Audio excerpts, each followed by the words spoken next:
आमदार इद्रिस नायकवडी यांच्या हस्ते मिरजेतील चंदनवाडी येथील भोकरे कॉलनीतील विकास कामांचे उद्घाटन. सांगली मिरज मार्गावरील चंदनवाडी येथील भोकरे कॉलनी परिसरात करण्यात येणाऱ्या रस्ता विकास कामांचे उद्घाटन राष्ट्रवादी काँग्रेस पक्षाचे आमदार इद्रिस नायकवडी यांच्या हस्ते संपन्न झाले. या रस्त्यामुळे परिसरातील नागरिकांना ये-जा करण्यासाठी मोठा दिलासा मिळणार आहे. उद्घाटन प्रसंगी स्थानिक नागरिकांच्या वतीने आमदार इद्रिस नायकवडी तसेच माजी नगरसेवक राष्ट्रवादी अजित पवार गटाचे जिल्हा कार्याध्यक्ष जमील बागवान यांचा सत्कार करण्यात आला. यावेळी आमदार नायकवडी आणि भोकरे कॉलनीतील रस्ता समस्या लक्षात घेऊन विकास कामे मार्गी लावण्यात आल्याचे सांगत नागरिकांच्या सहकार्याबद्दल आभार व्यक्त केले. या कार्यक्रमात सी न्यूजचे संचालक नुरुल अमीन भोकरे, माजी नगरसेवक अतहर नायकवडी, शाहिद भोकरे, अरशद भोकरे, आसिफ जमादार, मुस्ताक अली भोकरे, आशफाक भोकरे, डॉक्टर मोहसिन भोकरे, मुझफ्फर भोकरे, अजीम भोकरे यांच्यासह भोकरे कुटुंबातील नागरिक आणि परिसरातील रहिवासी मोठ्या संख्येने उपस्थित होते. आज सांगली मिरज रोड येथील भोकरे कॉलनी येथील रहिवाशांची फार मोठी गैरसोय होत होती. मुख्य रस्त्यापासून आत कॉलनीत जायला जो रस्ता आहे तो कधीच महापालिकेने इकडे लक्ष दिलं नव्हतं.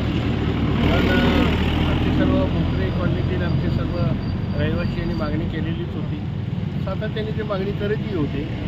पण मध्यंतरी थोडंसं एक 5 कोटीचा निधी आम्हाला उपलब्ध झाला माननीय आमदार अजितदादा पवार यांच्या माध्यमातून.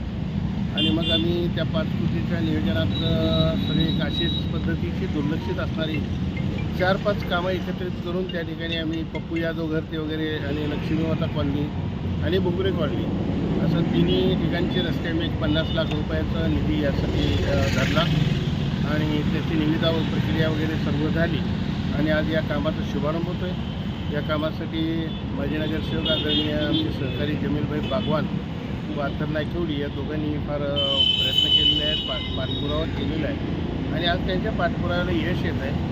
आज या कामाचा शुभारंभ झाला आहे. चांगल्या दर्जेदार पद्धतीने आणि चांगलं काम लवकरात लवकर लोकांच्या सेवेसाठी अर्पण करावं अशी मी कॉन्ट्रॅक्टरने या ठिकाणी सूचना दिलेल्या आहेत. त्यामुळे या पुढच्या काळातसुद्धा आता महापालिका निवडणूक आहेत, आचारसंहिता जरी असली तरी अनेक कामं आमच्या यादीत आहेत ती निश्चितपणानं आता मार्गी लागतील आणि निधी उपलब्धतेसाठीसुद्धा आता महाराष्ट्र शासनाकडून विशेषतः अजितदादा पवारांच्याकडून फार सकारात्मक पावले उचलली जात आहेत.